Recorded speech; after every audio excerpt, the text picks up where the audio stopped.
ഉദ്ദേശിച്ചത്. ദയവേത് എന്നെ ഒരു വെൽക്കം പറയരുത്. ബിക്കോസ് അത് എൻ്റെ നാടാണ്, ഞാൻ ജനിച്ച് വളർന്ന തിരുവനന്തപുരമാണ്. ഇവിടേക്ക് വരുന്നതെന്ന് പറഞ്ഞു കഴിഞ്ഞാൽ എനിക്ക് എപ്പോഴും എൻ്റെ അമ്മയടുത്ത് വരുന്നത് പോലെ തന്നെയാണ്.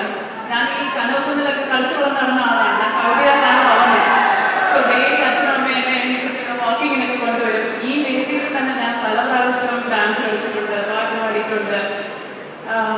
ഇൻഫാക്ട് അതിനെല്ലാം ഉപരി ഞാൻ ഇന്ന് ഒരു അഭിനേത്രിയായിട്ട് ഇവിടെ നിൽക്കുന്നതിനും തിരുവനന്തപുരത്തിനും മലയാളികൾക്കും വലിയൊരു പങ്കുണ്ട്. അതിന് ഞാൻ എന്നും കടപ്പെട്ടിരിക്കും. ഈ വളർച്ചയ്ക്ക് നിങ്ങളില്ലാതെ എനിക്കിവിടെ നിൽക്കാൻ പറ്റില്ല. സോ അതിന് ഫസ്റ്റ് നന്ദി നിങ്ങളിൽ തന്നെയാണ് പറയുന്നത്, എല്ലാ മലയാളികളിൽ തന്നെയാണ് ഞാൻ പറയുന്നത്. ഇത്രയും വലിയൊരു ഗംഭീര സിനിമയുടെ ഭാഗമാകാൻ കഴിഞ്ഞതിൽ വളരെയധികം സന്തോഷമുണ്ട്. ഞാൻ പല രീതികളിലും നന്ദി പറഞ്ഞു. പക്ഷെ ഒരു കാര്യം ഞാൻ എടുത്തു പറയാം. കഴിഞ്ഞ ഒരു രണ്ടാഴ്ചയ്ക്ക് മേളിലായി നമ്മൾ ഈ പടത്തിന് പ്രൊമോഷൻസായി ഇന്ത്യ എമ്പാടെ ഇന്ന് പോകുന്നുണ്ട്.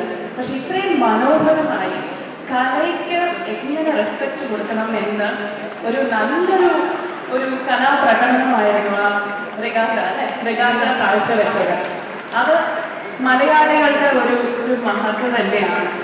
ഇത്രയും ഭംഗിയായിട്ട് ഡെഫിനറ്റ്ലി അത് എനിക്ക് അത്രയും പ്രൗഡായിട്ട് തോന്നുന്നു. ബിക്കോസ് നമ്മൾ ബോംബെയിൽ പോയി, ഡൽഹിയിൽ പോയി,